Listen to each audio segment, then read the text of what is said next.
আমাদের এই আজকের মাহতি ইফতার ও দোয়া অনুষ্ঠান আসফা ফাউন্ডেশনের উদ্যোগে আসফা ফাউন্ডেশন কর্তৃক আয়োজিত ইফতার মাহফিলের সম্মানিত অতিথিবৃন্দ আজকে আমাদের মাঝে উপস্থিত হয়েছেন। অত্র মাদ্রাসার শিক্ষার্থীবৃন্দরা উপস্থিত আছেন, মিডিয়া কর্মী ভাইয়েরা উপস্থিত আছেন। আমাদের দাওয়াতি মেহমান অতিথিবৃন্দদের সাথে যোগাযোগ হচ্ছে, কথা হয়েছে, সকলে ইনশাআল্লাহ চলে আসবেন। আমাদের আসফা ফাউন্ডেশনের সম্মানিত সদস্যবৃন্দরা আমাদের ইফতারির আয়োজন করতেছেন। সকল কার্যক্রম আমরা আনুষ্ঠানিকতা সেরেছি আলহামদুলিল্লাহ। আমাদের আজকের এই আসফা ফাউন্ডেশন কর্তৃক আয়োজিত সুধীজনদের সম্মাননায় ইফতার ও দোয়া মাহফিলে আনুষ্ঠানিক কার্যক্রম মূল পর্ব আমরা আসরের নামাজের পরে এই মুহূর্তে আমরা শুরু করতে যাচ্ছি। এ পর্যায়ে আসফা ফাউন্ডেশন কর্তৃক আয়োজিত সুধীজনদের সম্মাননায় ইফতার মাহফিলের সুধীজনদের মধ্যে আজকে সম্মানিত অতিথিবৃন্দদের মধ্যে উপস্থিত আছেন আমার প্রিয় ভাই কলিজার টুকরা জনাব মোহাম্মদ তাজুল ইসলাম তাজ ভাই, বলি আলহামদুলিল্লাহ। এ পর্যায়ে আমাদের মাঝে উপস্থিত হয়েছেন আমার আরেকজন শ্রদ্ধাভাজন ব্যক্তিত্ব, জিনার সাথে জিনাদের পরিবারের সাথে আমার পারিবারিক সম্পর্ক, আমার শ্রদ্ধেয় বড় ভাই জনাব কাজী বিপ্লব হোসেন সাহেব, বিপ্লব ভাই আমাদের মাঝে উপস্থিত আছেন। আমাদের এই গ্রামের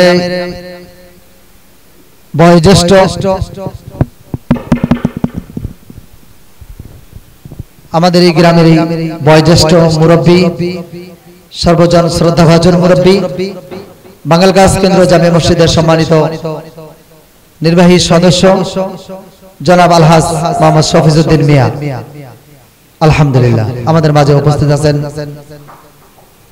আমার আরেকজন দুনিয়ার লাইনের চলতে একজন মুরব্বী প্রয়োজন হয়, সেই হিসেবে আমার একজন শ্রদ্ধাভাজন মুরব্বী আমার কাকা জান আলহাজ আব্দুল সিদ্দিক সাহেব আমাদের মাঝে উপস্থিত আছেন।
এবং আমার এলাকার ছোট ভাই, আমার সমবয়সী যে বন্ধুগণ এই ফাউন্ডেশনের সাথে জড়িত, সকলকে শুভেচ্ছা। আসলে কাউকে সাহায্য করার মধ্যে একটা অন্যরকম আনন্দ কাজ করে, আর ওইটা ব্যক্তিগত পর্যায়ে করা যায়, কিন্তু সম্মিলিতভাবে করার মধ্যে যে একটা আনন্দ প্লাস করতে গিয়ে যে অনেক সুবিধা পাওয়া যায়, এটা আমরা বিগত দিনেও করছি। আমাদের হুজুর সাহেব উনিও আমাদের সাথে জড়িত ছিল, তো ওই সব পরিকল্পনার কারণেই যেমন আমরা নিজেরা ব্যক্তিগতভাবে চাইছি যে আমরা নিজেরাও এরকম একটা সংগঠন করি, যাতে আমরা নিজেরা নিজেদের মধ্যে একটা ভ্রাতৃত্ববোধ সৃষ্টি করে মানুষদের সাহায্য সহযোগিতায় এগিয়ে আসতে পারি। তো ওই সব চিন্তা ভাবনা থেকেই আমাদের এই উদ্যোগটা নিয়েছে, আর এই উদ্যোগের আলোকেই আমাদের এই পথ চলা। তো আমাদের পথ চলায় অনেক ভালো দিক খারাপ দিক আসবে। তো আপনারাও যারা মেহমান আসছেন, মুরব্বী আছেন, ওনারা দিক নির্দেশনা দিবেন কিভাবে সামনে চলতে হবে এবং কিভাবে আমরা আমাদের ফাউন্ডেশনটাকে এগিয়ে নিয়ে যেতে পারি। আর আপনারা এইসব আমাদের জন্য অবশ্যই দোয়া করবেন, যাতে আমরা অন্য সব খারাপ লাইনে না গিয়ে যাতে এইসব সমাজ কল্যাণমূলক কাজে অংশগ্রহণ করতে পারি। এই জন্য আপনাদের কাছে দোয়া চাই এবং আমরা ভবিষ্যতে কিভাবে চলতে পারবো ওই বিষয়ে আমাদের একটু দিক নির্দেশনা দিয়ে যান। আসসালামু আলাইকুম। আমার বাবার জন্য আজকে দোয়ার আয়োজন, আমাদের সাথে যারা আছে সম্মানিত সদস্যবৃন্দ আছে তাদের মুরব্বীজন সুধীজনদের জন্য দোয়া, বিশেষ করে আজকে সুধীজনদের সম্মাননায় আজকের এই ইফতারি মাহফিল আসফা ফাউন্ডেশন কর্তৃক আয়োজিত সুধীজনদের সম্মাননায় ইফতার মাহফিল, দোয়া ইফতার মাহফিল। সম্মানিত উপস্থিতি, সময় হলে লাস্টে কিছু কথা বলবো ইনশাআল্লাহ। আজকে যেনারা ইতিমধ্যে আরো অনেক সম্মানিত অতিথিবৃন্দ উপস্থিত হয়েছেন, আমাদের মাঝে উপস্থিত হয়েছেন জনাব মোহাম্মদ আজিজুল হক আনিস ভাই, আমাদের মাঝে উপস্থিত হয়েছেন বাঙ্গালগাছের যুব সমাজের তরুণ যুবক, আমাদের মাঝে উপস্থিত জনাব মোহাম্মদ মিনারুল ইসলাম সাহেব, আমাদের মাঝে উপস্থিত হয়েছেন প্রবাসী জনাব মোহাম্মদ রাজীব হোসেন, আমাদের মাঝে উপস্থিত হয়েছেন মোহাম্মদ দুলাল হোসেন, আমাদের মাঝে উপস্থিত হয়েছেন জনাব মোহাম্মদ মাজিদুল ইসলাম মাজিদ, আমাদের মাঝে উপস্থিত লুৎফুর রহমান সহ অনেক সুধীজন আমাদের মাঝে উপস্থিত হয়েছেন আলহামদুলিল্লাহ।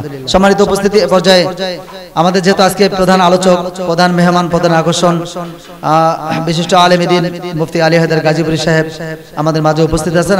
আমরা সরাসরি হযরতের মুখ থেকে আসফা ফাউন্ডেশন কর্তৃক আয়োজিত সেবামূলক যে প্রতিষ্ঠান আর্তমানবতার সেবায় নিয়োজিত যে সমস্ত বিষয়গুলি আছে, সেবার দিক নির্দেশনা, সেবামূলক কাজে, কল্যাণমূলক কাজে যে আমাদের কি ফায়দা হয়, এই সমস্ত বিষয়গুলি নিয়ে সংক্ষেপে তাৎপর্যপূর্ণ আমরা হযরতের মুখ থেকে মূল্যবান কিছু নসিহত আমরা শুনবো। আশা করছি এই মুহূর্তে হযরত আমাদেরকে সেবামূলক, কল্যাণমূলক, আর্তমানবতার সেবায় অমত আমিল জিয়ান অমুকসিল ওরিয়ান এ পর্যায়ে আমাদেরকে হযরতের মুখ থেকে মূল্যবান কিছু নসিহত শুনে আমাদেরকে শানিত করবেন।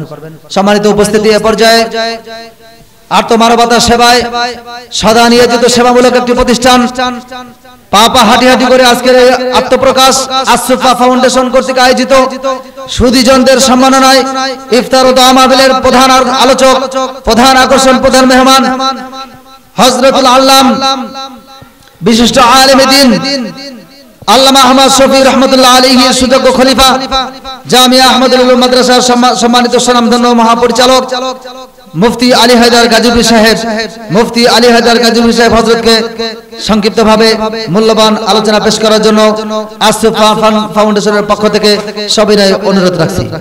তার মাহফিলে উপস্থিত বিশিষ্ট আলেম দ্বীন, আমাদের শ্রদ্ধাভাজন ব্যক্তিত্ব জনাব আলী হায়দার গাজীপুরী সাহেব, আতরজান কওমি মাদ্রাসার সম্মানিত মুহতামিম মাওলানা আলমগীর হোসেন, উপস্থিত আছেন রাজনৈতিক সামাজিক নেতৃবৃন্দ এবং তরুণ ভাই সব, আসসালামু আলাইকুম ওয়া রাহমাতুল্লাহি ওয়া বারাকাতুহু। আজকে আসফা ফাউন্ডেশন যে লক্ষ্য উদ্দেশ্য নিয়ে যাত্রা শুরু করেছে, আমি শুনেছি যে আলহামদুলিল্লাহ তারা সমাজকে সুন্দর একটি সমাজে পরিণত করার জন্য লক্ষ্য নিয়ে তাদের এই সংগঠনকে গঠন করেছে। আমি আশা করব এই তরুণ সমাজ যেন তাদের লক্ষ্য হাসিল করতে পারে। আল্লাহ রাসূল সাল্লাল্লাহু আলাইহি ওয়াসাল্লাম একটি হাদিসে বলেছেন, 7 ধরনের মানুষ আল্লাহর আরশের নিচে ছায়া পাবে যেই দিন আল্লাহ তাআলার আরশ ছাড়া আর কোনো ছায়া থাকবে না। সেই 7 ধরনের এক ধরনের মানুষ হচ্ছে শাবুন নাশা ফি ইবাদাতিল্লাহ, ওই ধরনের যুবক যারা আল্লাহর ইবাদতের মধ্যে বড় হয়। আসফা ফাউন্ডেশন আমি মনে করি তারা যে সুন্দর লক্ষ্য উদ্দেশ্য নিয়ে এগোচ্ছে, তারা আল্লাহর ইবাদতের পথেই আছে। তারা এই সমাজকে একটা ইসলামী সমাজে পরিণত করবে। এই সমাজ থেকে সকল ধরনের কুসংস্কার, সমাজ থেকে সমস্ত অসামাজিক কার্যকলাপ এবং এই সমাজের সমস্ত খারাপই তারা দূর করতে সক্ষম হবে। তারা এই দিকে নজর রাখবে, আমি এটা আশা করছি, এবং এইভাবে তারা আল্লাহর গোলামি করে যাবে। আমি আজকের এই মাহফিলে সকলকে ধন্যবাদ জানাচ্ছি। আমিও আপনাদের সাথে ইনশাআল্লাহ, বিশেষ করে আসফা ফাউন্ডেশনের সাথে শরীক থাকব, আপনাদের সকল ভালো কাজে ইনশাআল্লাহ আমি অংশীদার হব। এই কথা বলে আমার বক্তব্য শেষ করছি। আসসালামু আলাইকুম ওয়া রাহমাতুল্লাহি ওয়া বারাকাতুহু। আলহামদুলিল্লাহি রাব্বিল আলামিন ওয়াসসালাতু ওয়াসসালামু আলা রাসূলিহিল কারীম। আস-সুফা ফাউন্ডেশন কর্তৃক আয়োজিত আজকের এই অনুষ্ঠানে উপস্থিত বিশিষ্ট আলেমে দ্বীন, আজকের অনুষ্ঠানের সম্মানিত প্রধান অতিথি, আজকের অনুষ্ঠানের সম্মানিত সঞ্চালক, উপস্থিত যুবক ভাইয়েরা, মাদ্রাসার ছাত্র, উপস্থিত রাজনৈতিক এবং সমাজকর্মীরা, সকলের প্রতি আবারও সালাম, আসসালামু আলাইকুম ওয়া রাহমাতুল্লাহ। সম্মানিত উপস্থিতি যুবক ভাইরা, আমি 2 মিনিট কথা বলবো। বর্তমান বিশ্বের ইসলামিক যারা স্কলার, তারা যুবকদেরকে 3টা শ্রেণীতে বিভক্ত করছেন। 1 নাম্বার হচ্ছে যে এক ধরনের যুবক আছে যারা সরাসরি আল্লাহ, আমাদের প্রভু, রাসূল, আমাদের নেতা সবকিছু মেনে জীবনের সর্বক্ষেত্রে ইসলামকে অনুসরণ করে যারা চলে, এই ধরনের এক ধরনের যুবক। আমরা আশা করছি আজকে যারা এই অনুষ্ঠানের আয়োজন করছে যুবকেরা, তারা এই শ্রেণীরই অন্তর্ভুক্ত হবে ইনশাআল্লাহ। আরেক শ্রেণীর যুবক আছে যারা সংশয়ে ডুবে আছেন, কোনটা ভালো কোনটা মন্দ এটা নিয়ে একটু কনফিউশনের মধ্যে থাকেন। আরেক শ্রেণীর যুবক আছে, মানুষ আছেন যারা সরাসরি আল্লাহ বিদ্বেষী, ইসলামকে মানতে চায় না, মুসলমান হওয়ার পরেও মানতে চায় না, এই শ্রেণীর একটা মানুষ আছে। তো আমরা আস-সুফা ফাউন্ডেশন কর্তৃক আয়োজিত আজকের এই যুবকদের আহ্বান জানাবো, আল্লাহ রাব্বুল আলামিন তাদেরকে যেন ইসলামের খেদমত করার জন্য কবুল করে নেন। আরেকটি কথা বলেই শেষ করছি, এটা হচ্ছে রমজান মাস। রমজান মাসে আমরা যদি চিন্তা করি, পৃথিবীর সবচাইতে এই 365 দিনের মধ্যে কোন রাত্রি সবচাইতে উত্তম, সেটা হচ্ছে যে শবে কদরের রাত। এই মর্যাদা বেশি একটাই কারণ, এই রাত্রে কোরআন নাযিল হয়েছিল। এক কথায় যারা কোরআনের সাথে থাকে, যেই ফেরেশতার সবচাইতে দাম বেশি তিনি হচ্ছেন হযরত জিবরাইল আলাইহিস সালাম। একটাই কারণ, তিনি কোরআনের ওহী নিয়ে মুহাম্মদুর রাসূলুল্লাহ সাল্লাল্লাহু আলাইহি ওয়াসাল্লামের কাছে আসতেন। কোরআনের সাথে যারা থাকেন তাদের সম্মান আল্লাহ বৃদ্ধি করে দেন। আল্লাহ রাব্বুল আলামিন আমাদেরকে কোরআনের সাথে থাকার তৌফিক দান করুন। এই কথা বলে আমি আমার কথা শেষ করছি। আসসালামু আলাইকুম ওয়া রাহমাতুল্লাহি ওয়া বারাকাতুহু। শুকরান আলহামদুলিল্লাহ জনাব আরিফ সাহেবকে। সম্মানিত উপস্থিতি, মাদ্রাসা আমরা ঐতিহাসিক এই দিনের চেতনাকে বুকে ধারণ করে শপথ করছি, বিজয় আকারে বড় ও সংখ্যায় বেশিতে নয়, চূড়ান্ত বিজয় ইখলাস, সততা, ধৈর্য এবং আল্লাহর উপর ভরসা, ঈমানের শক্তিতেই চূড়ান্ত বিজয় আসে। 17 রমজান বদর যুদ্ধের এই ঐতিহাসিক 17 রমজান বদর যুদ্ধের দিনকে স্মরণ রেখে আমার দীর্ঘদিনের লালিত প্রতিষ্ঠান আস-সুফা ফাউন্ডেশন এর দ্বার উন্মোচিত করলাম অনলাইনে। আলহামদুলিল্লাহ, এটি একটি সেবামূলক প্রতিষ্ঠান। দেশ, জাতি, ধর্ম, বর্ণ নির্বিশেষে মানুষের জন্য মানুষ, এই মূল্যবোধকে সামনে রেখে নতুন এক অধ্যায়ে, নতুন দিগন্তে বদরের ইমানি চেতনায় সীসা ঢালা প্রাচীরের ন্যায় আমাদের আস-সুফা ফাউন্ডেশনের পথ চলা শুরু করলাম। আলহামদুলিল্লাহ, এ পথ চলার মাঝে অনেক মুসাফির ও ইমানদার পথিক বন্ধুর সাথে মোলাকাত হবে মীর জাফর ও মুনাফিকের মতো মিথ্যাবাদী চির দুশ্মনদের সাথে। তবুও আস-সুফা ফাউন্ডেশনের পথ চলা বন্ধ হবে না ইনশাআল্লাহ। রাষ্ট্রের ও সমাজের দুর্যোগ সংকট মুহূর্তে সেবামূলক কাজ করে যাবে প্রতিষ্ঠানটি ইনশাআল্লাহ। সম্মানিত সুধী, আস-সুফা ফাউন্ডেশনের আরেকটি লক্ষ্য উদ্দেশ্য হলো আমাদেরকে যুবকদেরকে নিয়ে কাজ করা। যেই যুবক যারা মসজিদমুখী না, মসজিদ বিমুখ, তাদেরকে মসজিদমুখী করা। যারা নেশাগ্রস্ত তাদেরকে নেশা থেকে ফেরানো। যারা তামাকে আসক্ত, তারা বিড়ি, সিগারেট, তামাক থেকে তাদেরকে মুক্ত করা। এবং এই সমাজে যারা যুবকরা যারা বিপদগামী, তাদেরকে বিপদগামীর পথ থেকে ফিরিয়ে এনে আল্লাহওয়ালা, আল্লাহর পথে, কোরআনের পথে, ইসলামের পথে মা বাবার কলিজা ঠান্ডা করার জন্য, ওই যে বাবার সন্তান যারা বিপদগামী হয়ে গেছে, পথভ্রষ্ট হয়ে গেছে, নেশাগ্রস্ত হয়ে গেছে, তাদেরকে কোরআনগ্রস্ত করার জন্য, সেবামূলক কাজ করার জন্য, ভালো কাজে সম্পৃক্ত করে দেওয়ার জন্য, বাবা মার কলিজা ঠান্ডা করে দেওয়ার জন্য আস-সুফা ফাউন্ডেশনের মূল লক্ষ্য উদ্দেশ্য। সকলের কাছে দোয়া চাই আমাদের এই পথ চলা যেন দীর্ঘ হয়। আপনাদের সকলকে নিয়ে যেন সুন্দর সমাজ বিনির্মাণে, রাষ্ট্র বিনির্মাণে আমরা যেন আস-সুফা ফাউন্ডেশন দুর্যোগকালীন সংকট মুহূর্তে যেন আমরা ভূমিকা রেখে যেতে পারি। আল্লাহ পাক রব্বুল আলামিন আমাদেরকে তৌফিক দান করেন। সকলকে ধন্যবাদ এবং ইফতারির দাওয়াত দিয়ে হুজুরকে আমাদের সকলের জন্য, বিশেষ করে আমার বাবা মরহুম আনোয়ার হোসেন মোল্লা সাহেব, তেনার জন্য দোয়া আছে, সকলের জন্য দোয়া আছে। আমি আপনার কাছে অনুরোধ রাখছি। আলহামদুলিল্লাহি রাব্বিল আলামিন ওয়াল আকিবাতু লিল মুত্তাকিন ওয়া নাহনু আলা যালিকা মিনাশ শাহিদিন ওয়াশ শাকিরিন। शर्मिंदा सर में सरम तोरा हम कुंडगिमा पूरा आइबे सर में सरम तोरा हम कुंडगिमा